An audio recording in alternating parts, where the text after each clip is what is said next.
जलेसर पाठशाला में आपका हार्दिक स्वागत करता हूं। क्लास 10th के विज्ञान के इस बैच में हमने अब तक भाग 1 यानी कि पहले भाग को हमने अब तक देखा, जिसका में हमने रासायनिक अभिक्रिया समीकरण के बारे में समझा था। यानी कि हमने समझा था रासायनिक अभिक्रिया क्या होती है, रासायनिक समीकरण किसे कहते हैं, उत्पाद किसे कहते हैं, अभिकारक किसे कहते हैं, या रासायनिक अभिक्रिया को किस प्रकार से पहचानते हैं। उन सारी बातों को हमें ध्यान रखते हुए अब आगे हम पढ़ेंगे यहाँ के बाद, यानी कि रासायनिक अभिक्रियाएं कितने प्रकार की होती हैं। ये रासायनिक अभिक्रिया कितने प्रकार की होती हैं, इसको हम अब आगे बढ़ाने वाले हैं। तो मैं जिन छात्रों ने अभी तक भाग 1 नहीं देखा उनसे अनुरोध करूंगा पहले वो भाग 1 को देखें, तभी आपको ये भाग 2 समझ में आ पाएगा। चलिए तो स्टार्ट करते हैं। भाग 2 में पहले हेडिंग आपको दिया रासायनिक अभिक्रियाओं के प्रकार। रासायनिक अभिक्रियाओं में हमने यहाँ पर देखा कई प्रकार की रासायनिक अभिक्रियाओं को यहाँ पर दिया गया आपके 10th स्टैंडर्ड के हिसाब से, लेकिन ये इसका अंत नहीं होगा। रासायनिक अभिक्रिया इसके अलावा भी होती हैं, लेकिन क्लास 10th में आपके सिलेबस में यानी आपके कोर्स में जितनी चीजें यहाँ पर समाहित की गई हैं वो सारी चीजें हम यहाँ पर लाने की कोशिश कर रहे हैं। केवल आपका प्रश्न जब बनेगा परीक्षा में आप देखेंगे तो एक ही प्रश्न आपका यहाँ पे बाहर नहीं जाएगा। चलिए तो स्टार्ट करते हैं। रासायनिक अभिक्रिया में पहला प्रकार दिया आपको संयोजन अभिक्रिया। कौन सी अभिक्रिया दिया आपको? संयोजन अभिक्रिया। जैसा कि नाम से विदित होता है कि संयोजन का मतलब होता है जोड़ना। क्या मतलब होता है? जोड़ना। यानी कि जब दो या दो से अधिक पदार्थ आपस में जुड़ करके कुछ नया बनाए। क्या बनाए, कैसा बनाए, अभी हम इसको परिभाषा के माध्यम से देखेंगे। यानी इतना तय हो गया कि इसमें क्या होगा, कोई दो या दो से अधिक पदार्थ आपस में जुड़ करके नए पदार्थ को बनाएंगे, लेकिन वो एक बनाएंगे, दो बनाएंगे, चार बनाएंगे, इसके बारे में हमें नहीं पता। चलिए तो परिभाषा को आप नया डालते हैं तो ऐसी अभिक्रियाएं जिसमें दो या दो से अधिक पदार्थों के अणु, ऐसी रासायनिक अभिक्रियाएं जिसमें दो या दो से अधिक पदार्थों के अणु परस्पर क्रिया करके केवल और केवल यानी कि केवल एक ही उत्पाद देते हैं, या कह लीजिए केवल एक ही प्रकार के नए पदार्थ का निर्माण करते हैं और कोई दूसरा पदार्थ नहीं देते, तब हम कहते हैं हमारी क्या है? संयोजन अभिक्रिया है, या उसे हम क्या कहते हैं? संयोजन अभिक्रिया कहते हैं। चलिए उदाहरण के माध्यम से समझते हैं। जैसे हमने इससे पहले भाग में उदाहरण दिया था, जैसे कि हाइड्रोजन गैस आपकी ऑक्सीजन के साथ क्रिया करके, हाइड्रोजन गैस आपकी ऑक्सीजन के साथ क्रिया करके केवल एक ही प्रकार का उत्पाद बनाती है, यानी कि H2O। यानी हमने देखा था दो पदार्थ मिलकर के, दो पदार्थों के अणु मिलकर के क्या कर रहे हैं? एक उत्पाद यानी कि एक ही पदार्थ का निर्माण कर रहे हैं। तो यहाँ से में अब आप परिभाषा को देखिए, इसको देखिए परिभाषा में क्या लिखा हुआ है कि ऐसी अभिक्रिया जिसमें दो या दो से अधिक पदार्थों में, देखिए यहाँ पर दो पदार्थ हमारे पास हैं जिनके अणु को परस्पर संयोग करके क्रिया करके क्या करें? केवल और केवल के बाद एक ही उत्पाद का निर्माण करते हैं, एकल उत्पाद देते हैं। एकल उत्पाद मतलब सिंगल प्रोडक्ट देते हैं। तो इस प्रकार की अभिक्रिया को क्या करते हैं? संयोजन अभिक्रिया कहते हैं। चलिए एक उदाहरण और देखते हैं। जैसे हम आपको बताया चूना यानी भुना भुजा चूना CaO प्लस, जब इसको पानी के साथ स्टीम क्रिया कराते तो क्या होता है? यहाँ पे या तो क्या था? बिना भुजा चूना, और या क्या था? जल था, तो हमें क्या मिला था? CaOH का होल ट्वाइस प्लस आपकी क्या निकले? यहाँ पे हमने आपको बताया पिछले भाग में ऊष्मा निकलती है। तो हमने देखा यहाँ पर दो पदार्थ मिलकर के क्या बना रहे हैं? एकल यानी सिंगल प्रोडक्ट, सिंगल उत्पाद दे रहे हैं। तो ये हमारी किस प्रकार की अभिक्रिया कहलाएगी? ये हमारी कहलाएगी संयोजन अभिक्रिया। तो चलिए एक उदाहरण और देख लेते हैं।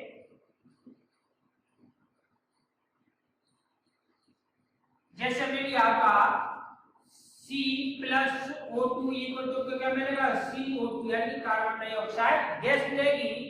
कार्बन तथा ऑक्सीजन की गैस से क्रिया करके क्या बनाती है? अपनी CO2 गैस बनाती है। तो इस प्रकार से हमने एक, दो, तीन उदाहरण के माध्यम से समझा कि संयोजन अभिक्रिया हमारी क्या होती है।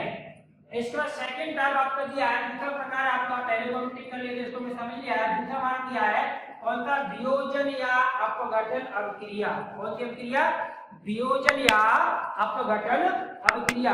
जैसे कि इसका भी नाम से निश्चित होता है, वियोजन का मतलब दो चीजों को अलग कर देना। जो यहाँ पे दो चीज जुड़ी है या कोई एक पदार्थ है उसको हम तोड़ के दो भागों में कर दे तो हमारा क्या कहलाता है, वो हमारी विधि कहलाती है अपघटन करना, तोड़ना, विघटन करना या वियोजन करना। तो जैसा इसका नाम से निश्चित हुआ कि वियोजन या इसका दूसरा नाम क्या है, अपघटन अभिक्रिया। तो ऐसी अभिक्रिया जिसमें एकल अभिकारक यानी कि अभिकारक और उत्पाद के बारे में पहले भाग में बता चुके हैं। जो जिन बच्चों ने देखा वो जाके पहले भाग को देखे, तब उसके बाद दूसरे भाग को देखें, तब आपको सारी बातें सिंथेटिक तरीके सिस्टमेटिक तरीके से समझ में आएगी। तो ऐसी अभिक्रिया जिसमें केवल क्या होता है, एकल अभिकारक टूट करके क्या देता है, एक या एक से अधिक उत्पाद देता है। तो क्या देता है, एक से अधिक, एक नहीं एक से अधिक उत्पाद देता है। यानी कि रासायनिक अभिक्रिया में भाग लेने वाला जो पदार्थ होगा वो एक ही होगा, लेकिन किन्हीं विधियों से उसको मैं आगे डिस्कशन करेंगे वो कैसे करके होती है, वो टूट करके क्या होगा, एक से अधिक भागों में बढ़ जाएगा कि वो दो या दो से अधिक नए पदार्थों का निर्माण करेगा। इसलिए इसका नाम रखा गया क्या, अपघटन या वियोजन अभिक्रिया। चलिए देखते हैं ऐसी अभिक्रिया जिसमें एकल अभिकारक टूटकर एक से अधिक उत्पाद देता है, वियोजन अभिक्रिया कहलाती है। ये यहाँ तक आपकी परिभाषा हो गई, लेकिन इसकी कुछ कंडीशन जिसके बारे में मैं बता रहा हूं, देख लीजिए आप। ये आदि होती है आपकी एकल अभिकारक का वियोजन या अपघटन करने के लिए हमें किस किस की आवश्यकता पड़ती है, हमें आवश्यकता पड़ती है ऊष्मा की, विद्युत धारा की यानी कि बिजली की, और तथा आपके सूर्य के प्रकाश की आवश्यकता होती है। तो इन तीनों घटकों के आधार पर किस किस के, ऊष्मा, विद्युत धारा तथा सूर्य का प्रकाश, या केवल इसको प्रकाश भी कह सकते हैं। इन तीनों घटकों के आधार पर वियोजन को हमने पुनः तीन भागों में बांटा। तो उन्होंने लिखा इस आधार पर ये तीन प्रकार की होती हैं। कौन, अपघटन अभिक्रिया पुनः तीन भागों में बांटी जाती है। चलिए तो आप इसको जल्दी से पेन डाउन करिए या वीडियो को पॉज करके आप इसे नोट करिए। इसके बाद हम इसके अगले चीजों को देखते हैं, देखेंगे अपघटन अभिक्रिया पुनः इनको तीन भागों में बांटे, उनके नाम क्या होते हैं, उनकी पहचान क्या होती है, उनकी परिभाषाएं क्या होती है।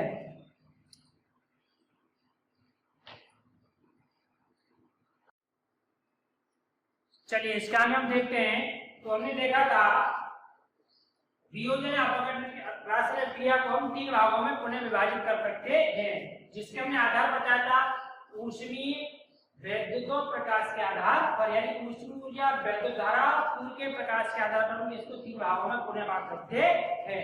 तो पहला भाग हमारा क्या था, ऊष्मीय अपघटन। पहला भाग में क्या रखा, ऊष्मीय अपघटन, यानी कि कोई पदार्थ यानी कोई एकल पदार्थ या जिसको हम अभिकारक कहते हैं वो टूट करके दो से अधिक पदार्थ में तो बनेगा, लेकिन किसके द्वारा तो बनेगा, ऊष्मीय ऊर्जा के द्वारा। तो इसी के आधार पर इसकी परिभाषा बनी आपकी।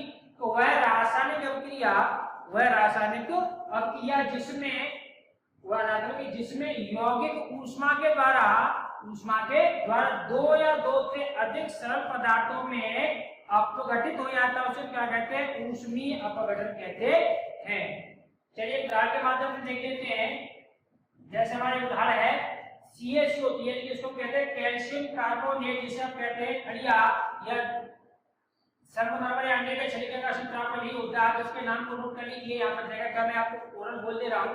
ये आपका खड़िया का सूत्र होता है, ये आपके अंडे के सफेद भाग का यानी अंडे के छिलके जो कहते होते हैं इसका सूत्र यही होता है। यही आपको सर्वनर्मल का सूत्र होता है। यदि इसको हम यानी खड़िया को जब ऊष्मा देते हैं, गर्म करते हैं, तो क्या होता है, तो ये CaCO कैल्शियम कार्बोनेट जब गर्म किया जाता है, उसको गर्म करने पर ये कैल्शियम ऑक्साइड और CO2 गैस में अपघटित हो जाते हैं कि दो पदार्थों में, दो सरल यौगिकों में टूट जाता है। यह तो क्या है, इसका हम पहले आपको नाम बता चुके हैं, कैल्शियम ऑक्साइड यानी कि बिना मुझे चुना, तो यह तो क्या है आपका कार्बन डाइऑक्साइड गैस। इनके नाम भी साथ साथ आप नोट करते चलिएगा अपनी नोटबुक में। इसके बाद आपका दिया वैद्युत अपघटन।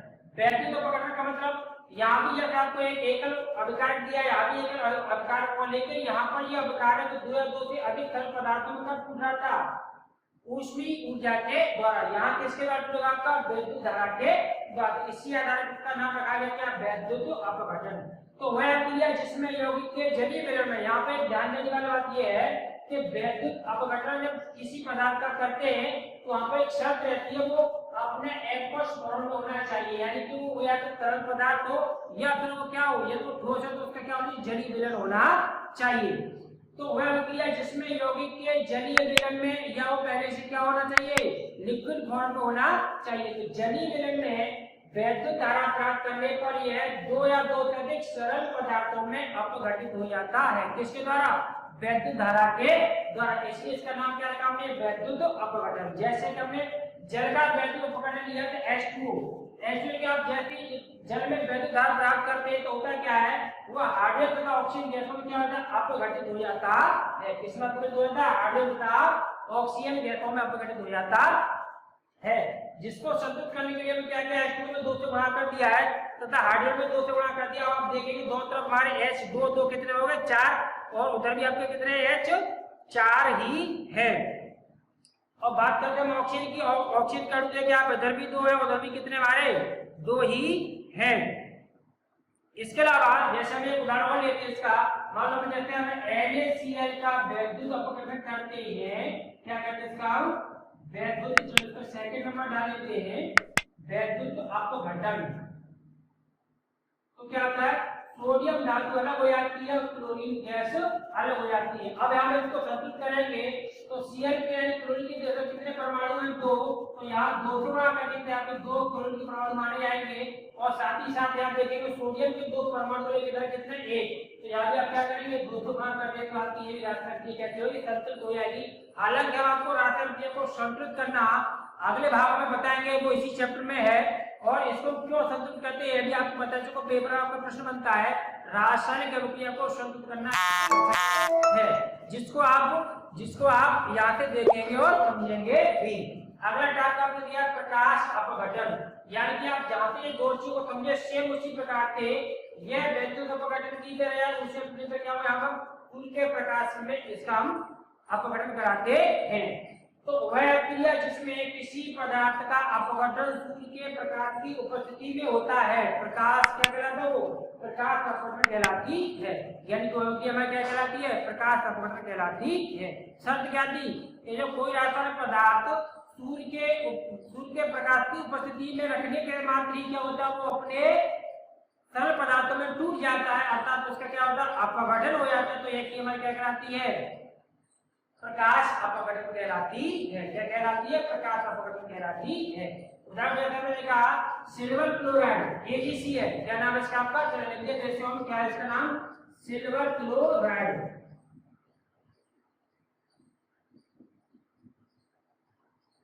सिल्वर क्लोराइड को हम सूर्य के प्रकाश में रखते तो क्या होता है, ये सिल्वर तथा क्लोरीन गैस में अपघटित हो जाती है। यानी कि सिल्वर किस में अपघटित हो जाती है, सिल्वर क्लोराइड सिल्वर तथा क्लोरीन गैस में अपघटित हो जाती है। यहाँ से भी आपका परीक्षा में प्रश्न बनता है, प्रश्न किस प्रकार से आता है आप उसको ध्यान से समझिएगा, और चाहे आप उसको साइड में कहीं नोट कर लीजिएगा। वैसे हालांकि मैं आपको कोशिश करूंगा आगे प्रश्न को कराने की, ये तो बाय द वे छूट गया था, आप इसको यही मेंशन कर लीजिएगा। आपसे इसी को लेकर के इस पदार्थ के प्रश्न पूछा जाता है, हम AgCl को गहरे रंग या रंगीन बोतलों में क्यों रखते हैं। तो उसका कारण यही था कि AgCl को हम रंगीन या गहरे रंग की बोतलों में इसलिए रखते हैं कि वो सूर्य के प्रकाश में आने मात्र से क्या होता है, अपघटित हो जाता है, यानी कि वो टूट जाता है, जो कि हमारे इस रूप में नहीं, हम इसको इसी रूप में प्रयोग में लाते हैं। यदि अपघटित हो जाएगा, टूट जाए तो हमारे प्रयोग में लाने के लायक नहीं रहेगा। इसलिए इसका अपघटन को रोकने के लिए क्या लगेंगे हम, AgCl क्या होता है, AgCl सूर्य के प्रकाश की उपस्थिति मात्र से ही क्या होता है, वो अपघटित हो जाता है। आते हैं AgCl का अपघटन रोकने के लिए हम क्या करते थे, गहरे रंग या गाढ़े रंग की बोतलों में या रंगीन बोतलों में रखते हैं। चलिए मैं साइड में होता हूँ, आप इसका स्क्रीनशॉट लीजिए या इसको आप वीडियो को रोक कर जैसे नोट करिए। अब इसके हम आगे की बात को देखते हैं। चलिए इसके आगे हम देखते हैं नंबर 3 विस्थापन या प्रतिस्थापन अभिक्रिया। यानी कि नंबर 1 हमने देखी संयोजन रासायनिक अभिक्रिया, नंबर 2 हमने देखी थी वियोजन या अपघटन रासायनिक अभिक्रिया तथा उसके तीनों भागों को हमने समझा। अब इसका नंबर 3 पर आपके आ गई विस्थापन या प्रतिस्थापन अभिक्रिया, यानी कि डिस्प्लेसमेंट केमिकल रिएक्शन। इसमें होता क्या है, ये बहुत आसान है, तो वह रासायनिक अभिक्रिया जिसमें, कौन सी रासायनिक अभिक्रिया, वह रासायनिक अभिक्रिया जिसमें अधिक क्रियाशील तत्व क्या होता है, कम क्रियाशील तत्व के यौगिक में से, कम क्रियाशील तत्व के यौगिक में से कम क्रियाशील तत्व के लिए क्या करता है, उसको विस्थापित करके स्वयं उसके स्थान पर आ जाता है। तो इस प्रकार की रासायनिक अभिक्रिया को हम कहते हैं विस्थापन अभिक्रिया या प्रतिस्थापन अभिक्रिया। चलिए बाकी समझ लेते हैं। वह रासायनिक अभिक्रिया जिसमें अधिक क्रियाशील तत्व यानी कि जो धातु अपनी होती हैं, इसके आधार पर आपको ये वाली टॉपिक आपका अगले चैप्टर मिलेगा, लेकिन वही वाली बात के सारी चीजों को एक साथ समझा पाना बड़ा मुश्किल होता है, इसलिए आप चीजों को क्रमबद्ध समझते चले तो कुछ आप याद से सीखेंगे, कुछ नई चीज आपको अगले चैप्टर से मिलेंगी। तो रासायनिक अभिक्रिया जिसमें अधिक क्रियाशील तत्व कम क्रियाशील तत्व के यौगिक से कम क्रियाशील तत्व के परमाणु को, यानी कि ये एक ऐसा पदार्थ जिसमें एक तत्व क्या होगा, कम क्रियाशील होगा, उसके परमाणु को दूसरा वाला क्या करेगा, रिप्लेस कर देगा, यानी उसको हटा देगा और स्वयं उसके स्थान पर आ जाएगा। तो इस प्रकार की रासायनिक अभिक्रिया को क्या कहते हैं, विस्थापन अभिक्रिया कहते हैं या विस्थापन अभिक्रिया कहलाती है। चलिए अब इसको समझते उदाहरण के द्वारा। जैसे कि कॉपर सल्फेट, ये कॉपर के लवण होता है, तो कॉपर सल्फेट में क्या है कि कॉपर सल्फेट में कॉपर कम क्रियाशील है, कैसा है ये, कम क्रियाशील होता है, कम क्रियाशील। इसके बजाय कॉपर और या आयरन में तुलना करते हैं तो आयरन जो है कॉपर से अधिक क्रियाशील है, लेकिन कॉपर कैसा है, इससे कम क्रियाशील। तो आयरन क्या करेगा, यहाँ से इसको हटा देगा और स्वयं इसके स्थान पर आ जाएगा और ये निकल के बाहर चला जाएगा। तो क्या होगा, Fe यहाँ को तुरंत SO4 बनेगा, तो क्या बनेगा FeSO4 और कॉपर प्लस आपका कॉपर निकल के बाहर हो गया। उम्मीद करता हूँ ये चीज आपके समझ में आ गई होगी। चलिए फिर दोबारा समझ लेते हैं। क्या था, वह रासायनिक अभिक्रिया जिसमें अधिक क्रियाशील तत्व, उसमें क्या है, Fe लोहा आपको कैसा अधिक क्रियाशील तत्व है, और ये इस यौगिक में से कम क्रियाशील तत्व यानी कि किसको, कॉपर को यहाँ से विस्थापित कर देगा तो स्वयं इसका स्थान ले लेगा, स्वयं इसका स्थान ले लेगा। इसीलिए इसको क्या कहते हैं, विस्थापन या प्रतिस्थापनशील अभिक्रिया। अब यहाँ पे मैं आपको एक चीज और बताऊंगा, इसी रिएक्शन को लेकर आपके प्रश्न बनता है। कॉपर सल्फेट, जिसका नाम यहाँ पे लेके रहा हूं कॉपर सल्फेट, कॉपर सल्फेट या आपका लोहा या इसे आप आयरन कहते हैं, ये आपका क्या बन जाएगा, फेरस सल्फेट। क्या बन जाएगा, फेरस सल्फेट।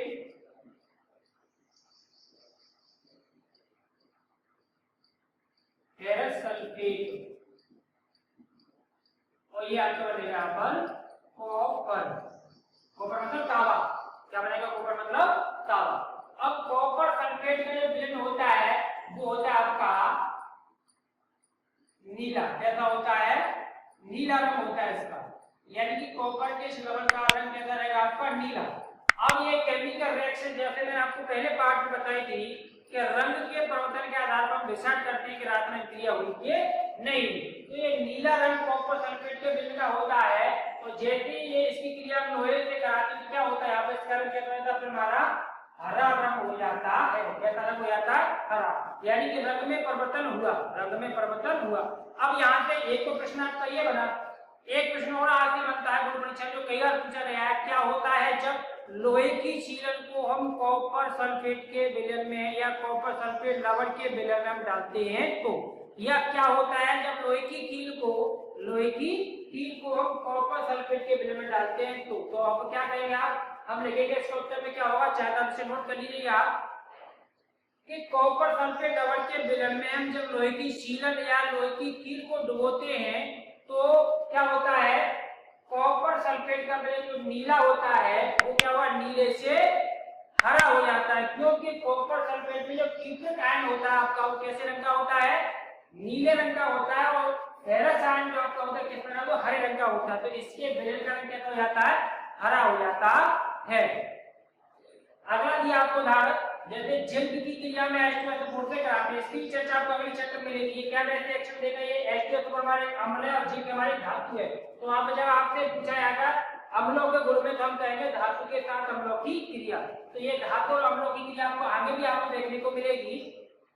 तो जिंक की क्रिया जब H2SO4 से करते हैं तो क्या होता है, जिंक जो है इस हाइड्रोजन की अपेक्षा कैसा होता है, अधिक क्रियाशील होता है। तो जिंक क्या करेगा, इस हाइड्रोजन को यहाँ से विस्थापित कर देगा और स्वयं इसका स्थान ले लेगा। तो क्या बनेगा, ZnSO4 क्या बन जाएगा आपका, Zn तो H2 का आ गया, SO4 आपका यौगिक तो है, तो आपका बन गया क्या, जिंक सल्फेट, और हाइड्रोजन गैस आपकी अलग निकल जाती है।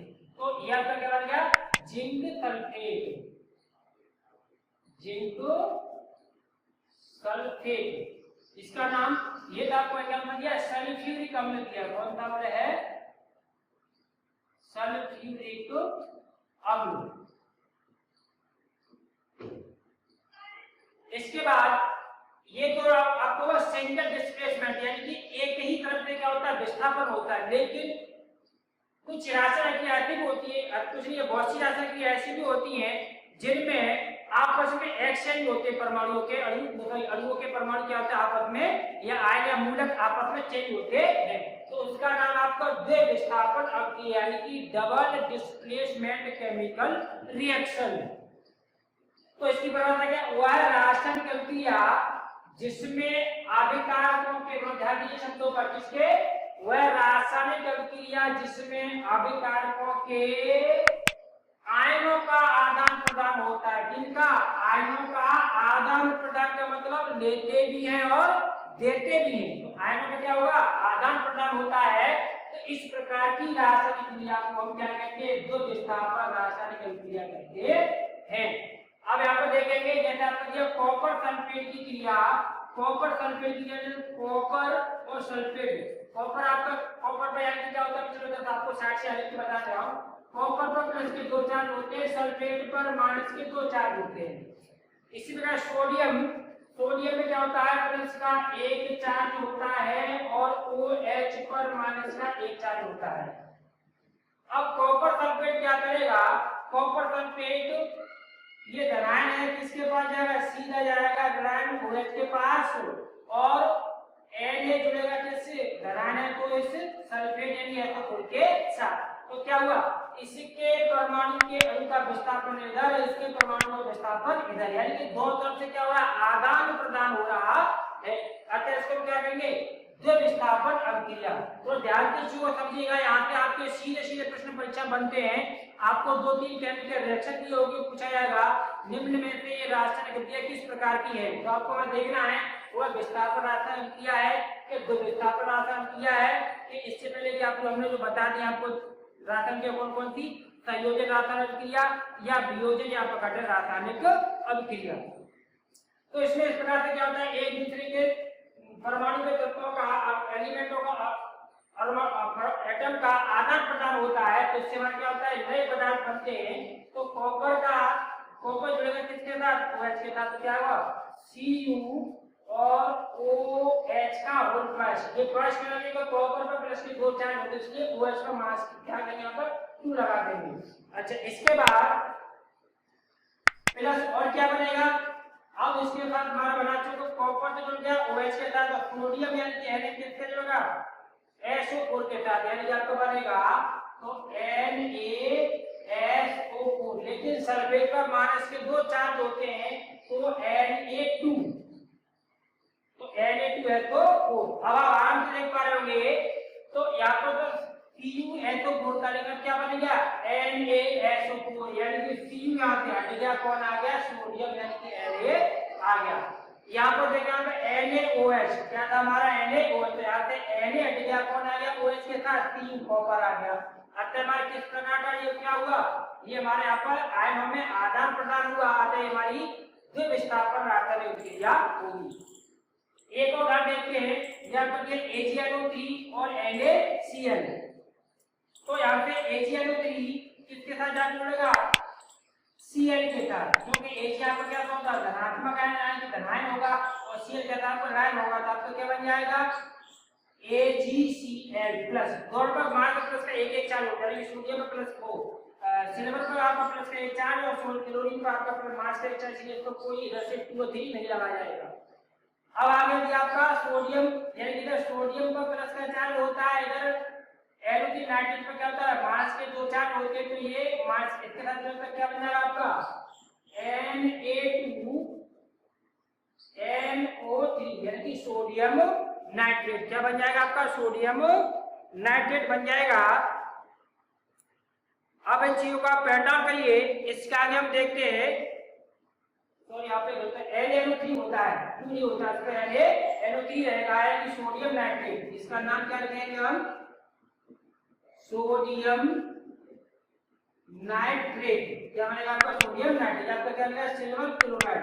क्या आएगा सिल्वर क्लोराइड, क्लोराइड।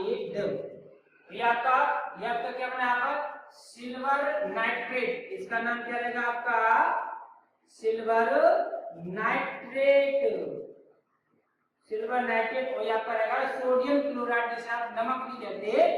यहाँ पर क्या है सोडियम क्लोराइड।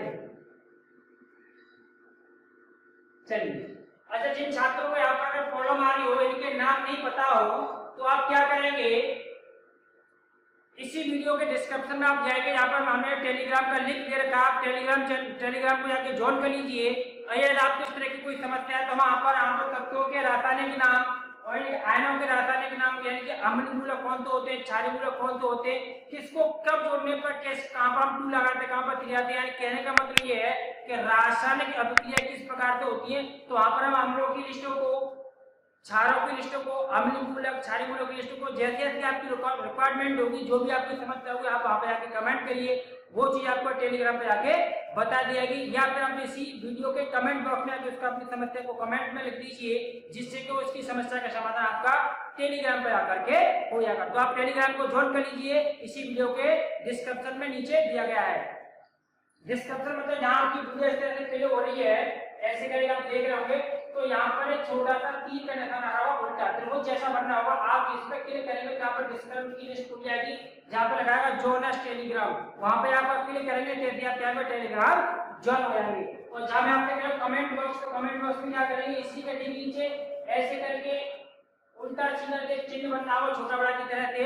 आप यहाँ पे आके इस पर क्लिक करेंगे तो आपको नीचे कमेंट बॉक्स खुल जाएगा, जहां पर आप अपनी समस्या को लिख करके दे सकते हैं और आपकी समस्या का समाधान जल्द ही करेंगे। चलिए, इसके बाद हम देखते हैं,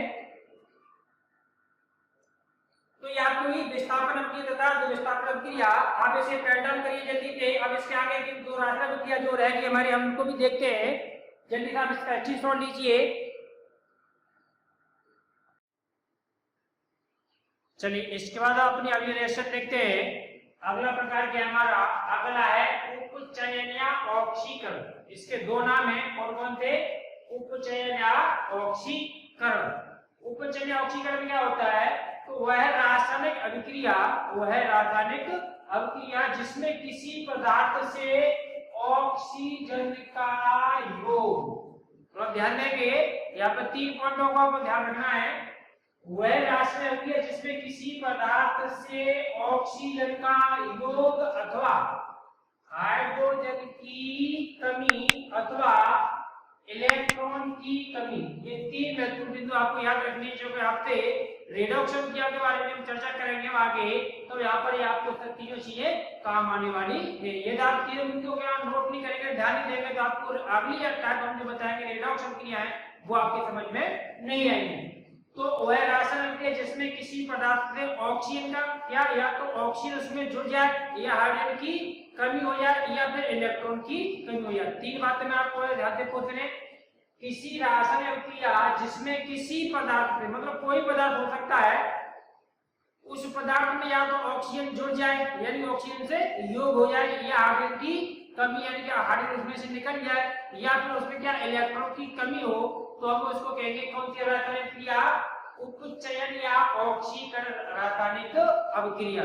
अब जैसे CuO2 यानी कि कॉपर ऑक्सीकरण क्रिया करके क्या बनाएगा आपका, तो ये आपको बनाएगा CuO, कॉपर ऑक्साइड। क्या बनाएगा, कॉपर ऑक्साइड। अब यहाँ पर ध्यान देंगे आप, कॉपर पहले अकेला था, ऑक्सीजन के साथ नहीं था, जैसे ऑक्सीजन से क्रिया करी तो क्या बनेगा आपका कॉपर ऑक्साइड बन गया। क्या बनेगा आपका ये आपका बन गया कॉपर ऑक्साइड। यानी कि यहाँ पर क्या हो गया, ऑक्सीजन की वृद्धि हो गई।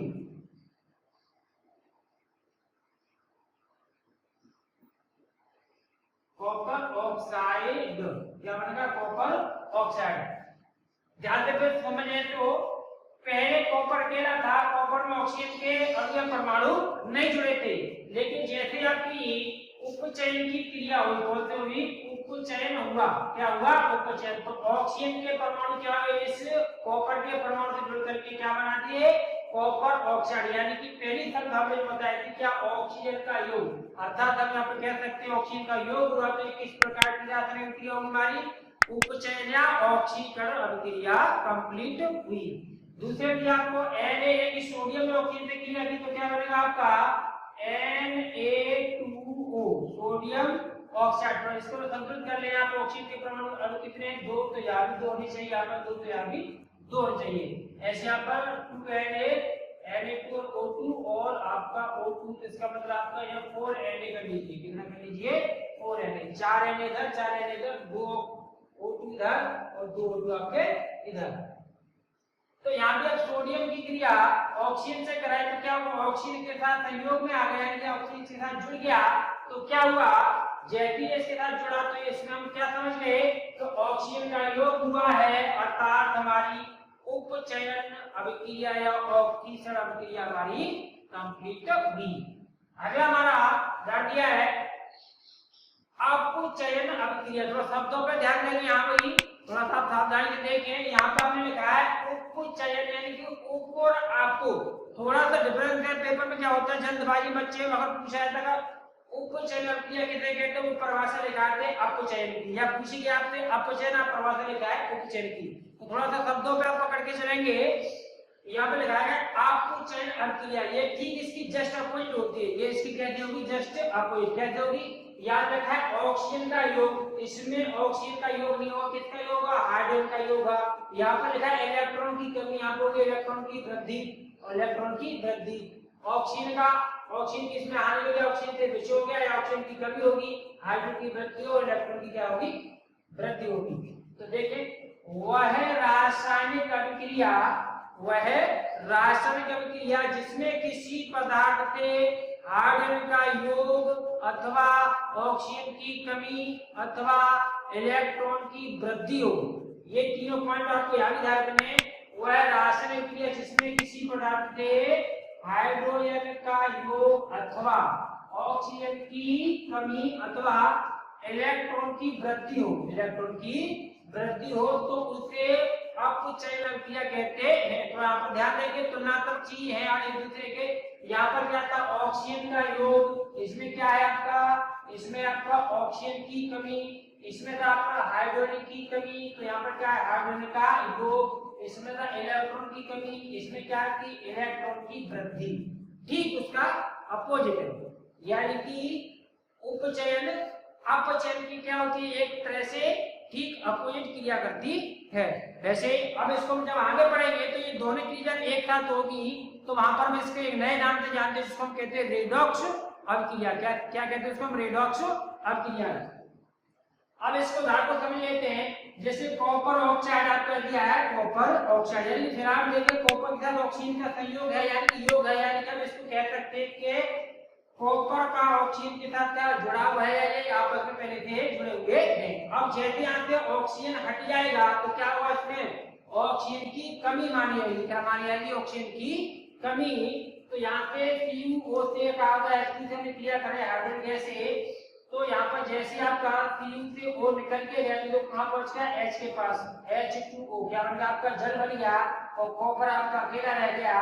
इसका मतलब यहाँ पर हाइड्रोजन की कमी हुई। इसको हम कह सकते हैं अपचयन अभिक्रिया। कौन सी, अपचयन अभिक्रिया।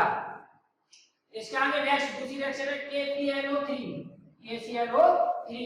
तो पोटेशियम क्लोराइड क्या था आपका, यहाँ पे भी ऑक्सीजन क्या होगी, आपकी कमी होगी, यानी कि आप देख रहे हैं KClO3 वो आपका यहाँ पर है, लेकिन यहाँ पर वो नहीं है। इसका मतलब यहाँ से आप साथ एससीएस की तुलना करके देखेंगे आप तो ऑक्सीजन की कमी हो रही है। जैसे आपने एसएस के साथ तुलना की तो क्या ऑक्सीजन की कमी हो रही है। यहाँ पर आप देखिए यहाँ से इसकी तुलना करें तो ऑक्सीजन की वृद्धि हो रही है। यहाँ पे क्या हो रहा है, ऑक्सीजन की वृद्धि हो रही है। तो जहां जहां ऑक्सीजन की वृद्धि हो रही है वो तो आपकी होगी ऑक्सीकरण क्रिया, जहां ऑक्सीजन की कमी हो रही है वो आपकी होगी आपको चयन अभिक्रिया। तो ये किस प्रकार की अभिक्रिया आपकी आपको चयन अभिक्रिया है। चलिए यहाँ तक की बातों का आप नोट करिए। अब इसके बाद अगले पार्ट में यानी कि भाग 3 में हम आपको रेडॉक्स क्रियाएं, ऊष्माक्षेपीय क्रिया, ऊष्माशोषीय क्रियाएं और रासायनिक समीकरणों को संतुलित करने के बारे में हम डिटेल से बात करेंगे। यदि आज तक की वीडियो आपको अच्छी लगी हो तो प्लीज इस वीडियो को आप शेयर करें, लाइक करें और अधिक से अधिक इस पर चैनल को सब्सक्राइब करें। यदि आपकी कोई समस्या रही हो तो उसे कमेंट बॉक्स में या टेलीग्राम को आप ज्वाइन कर लीजिए, जिसका लिंक हमने डिस्क्रिप्शन में दे रखा है। जहां से आप अपनी समस्याओं को लिख कर भेज सकते हैं और हमसे उसका समाधान जान सकते हैं। धन्यवाद।